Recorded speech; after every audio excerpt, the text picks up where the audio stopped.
we're here at a major cathedral in Santiago, Chile, and the reason we are here is not the normal reason you go to look at cathedrals in other countries. During the military dictatorship of Pinochet, this was a place that had an organization called Solidarity that protected people that were fleeing political persecution, and it was a place for families to go who had relatives that had been disappeared, and they didn't know what had happened to them, and they could come and find information here or try to. So this is a really important part of Chile's research. Okay, we are here at La Moneda, which is the presidential palace of Chile. So this is basically like their White House, and this is really cool because Amanda and I did a lot of research and a lot of reading before we came here, and we're here with a special guide. We have a very special tour. It's very unique. The tour is specific to the history of the dictatorship. Our tour is basically an expert in modern Chilean history, and she's explaining to us stuff about all the stuff that we read about before we got here. But there was a coup here, and if you'll see. You can kind of pan it, but they basically, there was a communist in power, and the military didn't like him, and the military wanted to kick him out.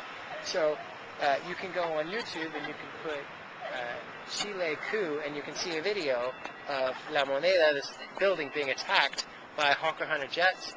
They bombed it, and it was surrounded by tanks, and there's soldiers and all kinds of things, and it's just really cool to be here. Here we go. Okay. All right, we're still at the presidential palace. This is a statue of Salvador Allende, who was the last president before General Pinochet took over by military force.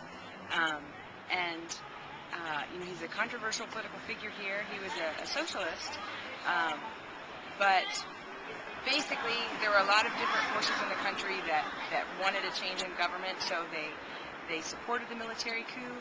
They thought it would be short. It ended up lasting about 16, 17 years under General Pinochet. But Salvador Allende, he had the chance to escape. They asked, "Do you want us to get you and your family out?" But he basically said, "No, this is unconstitutional. What's happening to me? I was elected president, and I'm going to be president until I die." And the most believed story is that he ended up killing himself as the tanks and the bombs were coming to the palace. But here's a statue here even today. Okay, this is very interesting. We're at the side of the presidential palace, and this door, see, Allende, because he was a leftist, he was a socialist, and he said, "I'm not the president of the country, I'm the country's first worker." So instead of going through the main gate every day, because the president in Chile doesn't live in La Moneda, they live in their own home, but they work here. And he came through this side door to be more subtle and to be more like a worker. And so what ended up happening was, when the military destroyed this, they eventually rebuilt it, but they rebuilt it without this door here, because it was a symbol of who he was, of the president that they had dethroned or whatever. And it wasn't until 2003 that this door was reinstalled by the president who said we need to remember what happened and so on. So they reinstalled it, and every year on the anniversary of Allende's death, people come here and they bring flowers and they have a little demonstration or whatever and say, "Allende, we remember you, and this will never happen again," and so on. So a lot of history on one door. Okay, so we're here at one of the national cemeteries here in Chile, and right here we have a memorial for people who were kidnapped or disappeared or executed by the military government. And there were a little over 2,000 of them. And what's really fascinating is during the military government, there was a lot of propaganda. People weren't even sure what was happening. One day they go to lunch with a family member, the next day they can't find them.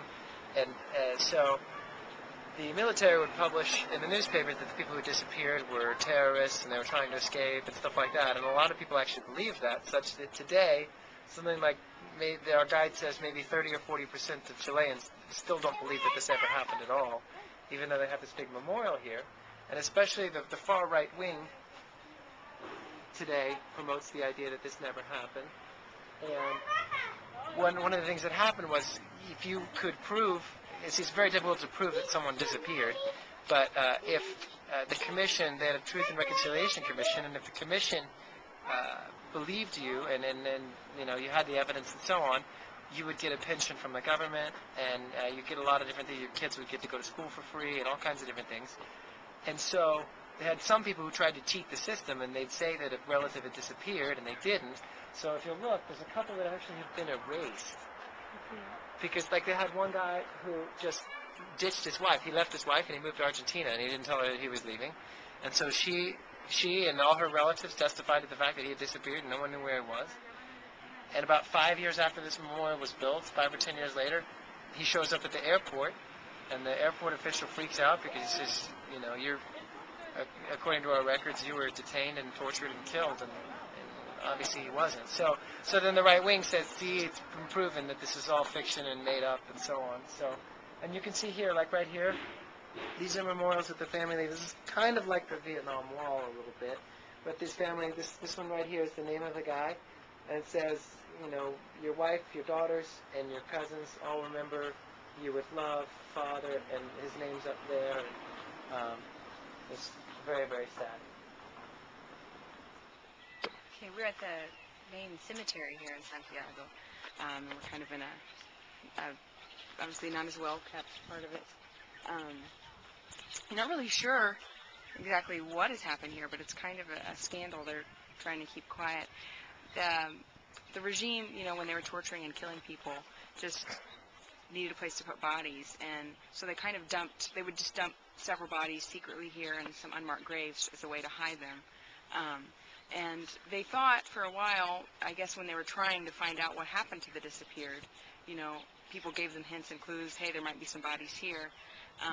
And it turns out they kind of messed that up, and they misidentified a lot of people. They told families, oh, your relatives are here, and then they come back years later and say, no, they're not here. So it's really a mess. But, yeah, here is just more evidence of, just kind of the horror of that couple of decades, really, in Chile.